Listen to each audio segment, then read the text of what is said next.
आज आम जयराजगुरु चैप्टर अभ्यास प्रश्नपत्र करवा। 1 नंबर देइछि गजपति कहार परामर्श रे शासन कार्य परिचालना करुथिले। गजपति तांकर कुल पुरोहित जयराजगुरुंक परामर्श रे शासन कार्य परिचालना करुथिले। 2 नंबर रे इंग्रेज माने केउ राजा को निज अधीन रे रखियाकू चाहुथिले। इंग्रेज माने गजपति मुकुंद देव को निज अधीन रे रखियाकू चाहुथिले। 3 नंबर ओडिया पाइक मानकर नेता किए थिले। ओडिया पाइक मानकर नेता जयराजगुरु थिले।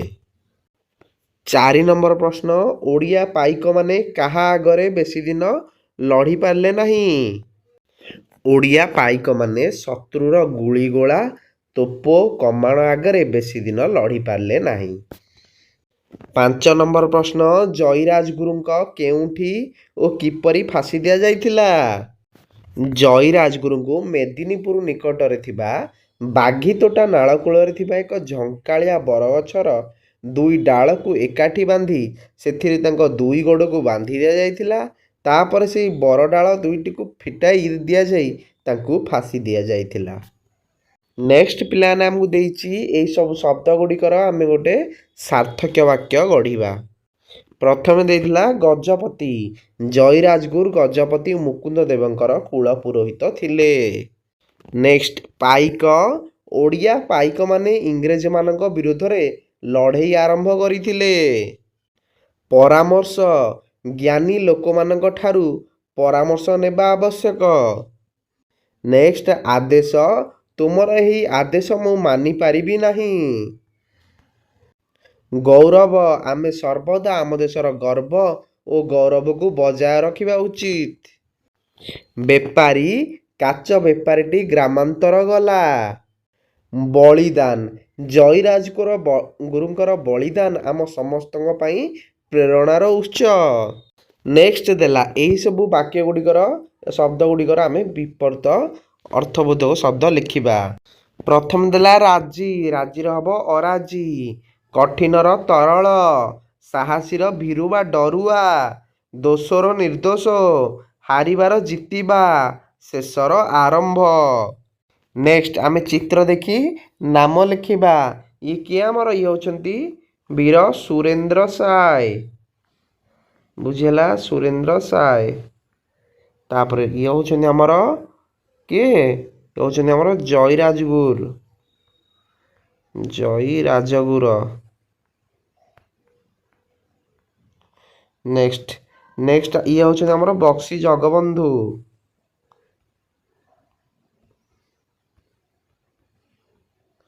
आउ यांको आमे समस्ते जानिथिबा ये होचंती बाजी राउत।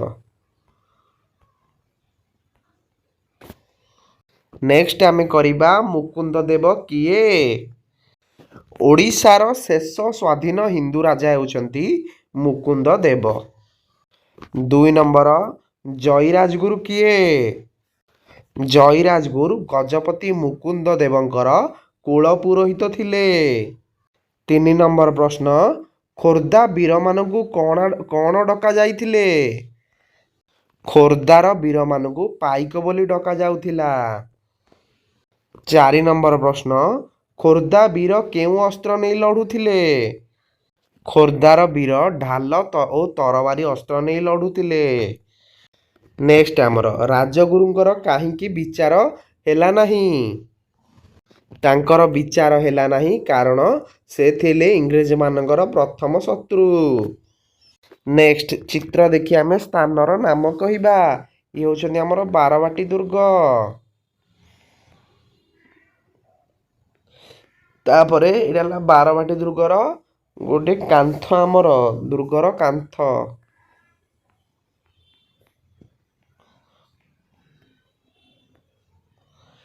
नेक्स्ट एठी बक्सी जगबंधु को कौन फांसी दिया जाइथिला। ये हला मेदिनीपुर बरगछ मेदिनीपुर बरगछ। नेक्स्ट ये हला आमर कौन ढाल तरवारी ढाल ओ तरवारी। नेक्स्ट आमे चिंता करिबा ओ लेखिबा ହେଲା କିଏ କାହାକୁ କହିଛନ୍ତି? କରେ ମୁକୁନ୍ଦ ଦେବଙ୍କୁ ଶୀଘ୍ର ମୁକ୍ତ କର। ଜୟୀରାଜଗୁରୁ ଇଂରେଜମାନଙ୍କୁ ଏକଥା କହିଥିଲେ। ଖରେ ଆମ ଗଜପତି ମୁକୁନ୍ଦ ଦେବଙ୍କୁ ଶୀଘ୍ର ମୁକ୍ତ କର। ଏହା ପାଇକମାନେ ଇଂରେଜମାନଙ୍କୁ କହିଥିଲେ। ଗରେ ଶରୀରର ଶେଷ ରକ୍ତବିନ୍ଦୁ ଥିବା ପର୍ଯ୍ୟନ୍ତ ଦେଶ ଓ ଜାତିର ଗୌରବ ପାଇଁ ଲଢ଼ିବି। ଜୟୀରାଜଗୁରୁ ପାଇକମାନଙ୍କୁ କହିଥିଲେ। ଏବଂ ଘରେ ଗୋଟିଏ ବିଦେଶୀ ଜାତି ଆଗରେ ଠାକୁର ରାଜା ମୁଣ୍ଡ ନୁଆଇବେ ନାହିଁ। ଜୟୀରାଜଗୁରୁ ଇଂରେଜମାନଙ୍କୁ କହିଥିଲେ। ନେକ୍ସଟ ଓଡ଼ିଶାର 4 ଜଣ ସ୍ୱାଧୀନତା ସଂଗ୍ରାମୀଙ୍କ ନାମ ଲେଖ। ତମେ ଲେଖିପାରିବଟି। ହେଲା ଆମେ ଅଲରେଡ଼ି ପଢ଼ି ସାରିଲେଣି। ବୀର ସୁରେନ୍ଦ୍ର ସାଏ, ହେଲା ବାଜି ରାଉତ, ଗୋପବନ୍ଧୁ ଦାସ, ଜୟୀରାଜଗୁରୁ, ହେଲା ଆମେ କେତେ ଲେଖିବୁ ବକ୍ସି ଜଗବନ୍ଧୁ, ବୁଝିହେଲା ଏମିତି ଲେଖିବ। ତାପରେ 3 ନମ୍ବର ସରଳ ଭାଷାରେ ଆମେ ବୁଝାଇ ଲେଖିବା। କରେ ବରଂ ଏ ଶରୀରରେ ଶେଷ ରକ୍ତ ବିନ୍ଦୁ ଥିବା ପର୍ଯ୍ୟନ୍ତ ଦେଶ ଓ ଜାତିର ଗୌରବ ପାଇଁ ଲଢ଼େଇ କରିବା। ଏହାର ଅର୍ଥ ହେଲା ଦେଶ ଓ ଜାତିର ସମ୍ମାନ ରକ୍ଷା କରିବା ପାଇଁ ଜୀବନର ଶେଷ ମୁହୂର୍ତ୍ତ ପର୍ଯ୍ୟନ୍ତ ସାହସ ଓ ଦୃଢ଼ ସଂକଳ୍ପର ସହିତ ସଂଗ୍ରାମ କରିବା ଉଚିତ। କୌଣସି ଭୟ କିମ୍ବା କଷ୍ଟକୁ ଭୟ ନ କରି ନିଜ ଦେଶ ପାଇଁ ସବୁକିଛି ତ୍ୟାଗ କରିବାକୁ ପ୍ରସ୍ତୁତ ରହିବା ଦରକାର। ଏହା ଦେଶପ୍ରେମ ଓ ବୀରତ୍ୱର ପରିଚୟ ଦେଇଥାଏ। ଖରେ ଆଜି ବି ଓଡ଼ିଆ ଜାତି ବୀର ଜୟୀରାଜଗୁରୁଙ୍କର ବଳିଦାନ ଅମର କାହାଣୀକୁ ମନେ ରଖିଛି, କେବେ ଭୁଲି ପାରିବ ନାହିଁ। ସେ ଅମର ଜୟୀରାଜଗୁରୁ। ଏହାର ଅର୍ଥ ହେଲା ବୀର ଜୟୀରାଜଗୁରୁ ନିଜ ଦେଶ ଓ ମାଟି ପାଇଁ ଜୀବନ ବଳିଦାନ କରିଥିଲେ। ତାଙ୍କର ସାହସ, ଦେଶପ୍ରେମ, ତ୍ୟାଗ ଓଡ଼ିଆ ଜାତି ପାଇଁ ଗର୍ବର ବିଷୟ। ସେଥିପାଇଁ ଲୋକମାନେ ଆଜି ମଧ୍ୟ ତାଙ୍କର ଅମର କାହାଣୀକୁ ସ୍ମରଣ କରନ୍ତି। ତାଙ୍କର ବଳିଦାନ ଇତିହାସରେ ସଦା ସ୍ମରଣୀୟ ହୋଇ ରହିବ ଏବଂ ଆଗାମୀ ପିଢ଼ିଙ୍କୁ ଦେଶପ୍ରେମର ପ୍ରେରଣା ଦେଇଯିବ। ନେକ୍ସଟ ଆମକୁ ଦେଲା ଜୟୀରାଜଗୁରୁଙ୍କ ବିଷୟରେ ନିଜ ମନରୁ 5 ଧାଡ଼ି ଲେଖ। ତାହେଲେ ପିଲାମାନେ ଜୟୀରାଜଗୁରୁ ଓଡ଼ିଶାର ଜଣେ ବୀର ସ୍ୱାଧୀନତା ସଂଗ୍ରାମୀ ଥିଲେ। ସେ ଖୋର୍ଦ୍ଧାର ଗଜପତି ରାଜାଙ୍କ ରାଜଗୁରୁ ଭାବେ କାମ କରୁଥିଲେ। ସେ ଇଂରେଜମାନଙ୍କ ଅନ୍ୟାୟ ବିରୁଦ୍ଧରେ ସାହସର ସହ ଲଢ଼ିଥିଲେ। ଦେଶମାତା ପାଇଁ ସେ ନିଜ ପ୍ରାଣ ବଳିଦାନ କରିଥିଲେ। ଜୟୀରାଜଗୁରୁଙ୍କ ବୀରତ୍ୱ ଓ ଦେଶପ୍ରେମ ଆମକୁ ସଦା ପ୍ରେରଣା ଦେଇଥାଏ। ବୁଝିହେଲା। ଚ୍ୟାନେଲକୁ ନୂଆ ଆସିଥିଲେ ପିଲାମାନେ ସବସ୍କ୍ରାଇବ୍ କରିଦେବ ଏବଂ ଭିଡ଼ିଓ ଭଲ ଲାଗିଥିଲେ ଲାଇକ୍ ଏବଂ କ'ଣ ସବସ୍କ୍ରାଇବ୍ କରିଦେବ। ଧନ୍ୟବାଦ।